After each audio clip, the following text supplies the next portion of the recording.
আজকে এইখানে যেই বাচ্চারা আছে, এই 100 হোক 50 জন হোক, এদের ভিতর থেকে একজন হক্কানি আলেম যে হবে না, আল্লাহ লোক হবে না, এটা আমরা কেউ জানি না।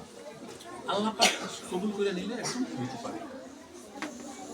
আপনাদের বক্তব্য অনেক গুরুত্বপূর্ণ কথা আসছে, 5 তারিখের আগের বক্তব্য আসছে, রাজনৈতিক বক্তব্য আসছে, সমাজ সংস্কারের বক্তব্য আসছে, ধর্মীয় শিক্ষার বক্তব্য আসছে, রাজনৈতিক বক্তব্য, রাজনৈতিক মঞ্চে আমাদের রাজনীতিটা হযরত মুহাম্মদ সাল্লাল্লাহু আলাইহি ওয়াসাল্লাম তার সাহাবীদের রাজনীতির সাথে কি আমরা নিয়ে আসতে পারি না? অবশ্যই পারি।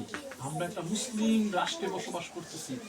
হিজলা, মেহেন্দিগঞ্জ, কাজিরাট নদীবেষ্টিত একটা এলাকার অধিকাংশ মানুষ ধর্মপ্রাণ, অধিকাংশ মানুষ নামাজি।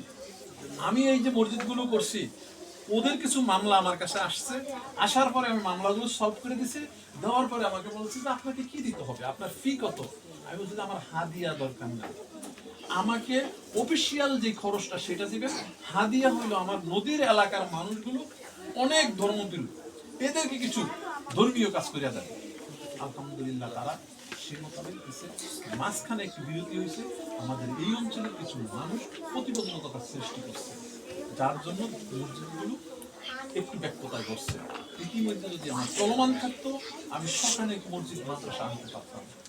আশা করি আবার চালু হয়েছে, তারা যখন জানছে, খোঁজ খবর নিছে, আল্লাহ পাক আমাকে যখন সম্মানিত জায়গায় দিছে, এরা এখন নিজেরাই আমাকে ডেকে নিয়ে বলছে যে আসেন আমরা আপনার এলাকায় কাজ করব। আমাকে 3টা মসজিদ দিয়েছে, 3টা মসজিদ আমি চেষ্টা করছি গুরুত্বপূর্ণ 3টা জায়গায় দিতে, আরো অসংখ্য মাদ্রাসা মসজিদ আমি তাদের কাছে আবেদন করছি। বিশেষ করে একটা মাদ্রাসা, আমার এই মাদ্রাসাটার পরিবেশ পরিস্থিতি দেখে আমার কাছে প্রথমে একটা ঘর মনে হয়েছে, বসবাসের ঘর। আমি এই মমতান সাহেবকে বলবো, অত্র এলাকার আপনারা যারা আছেন সমাজসেবক, আপনাদেরকে বলবো আল্লাহ পাক আমাদেরকে যা দিছে আলহামদুলিল্লাহ শুকরিয়া আদায় করে আমরা এই প্রতিষ্ঠানকে অন্তত একটা নিজস্ব স্থাপনা করার জন্য আপনারা একটু উদ্যোগী হন, একটা জমি ব্যবস্থা করেন। সেই জমিটা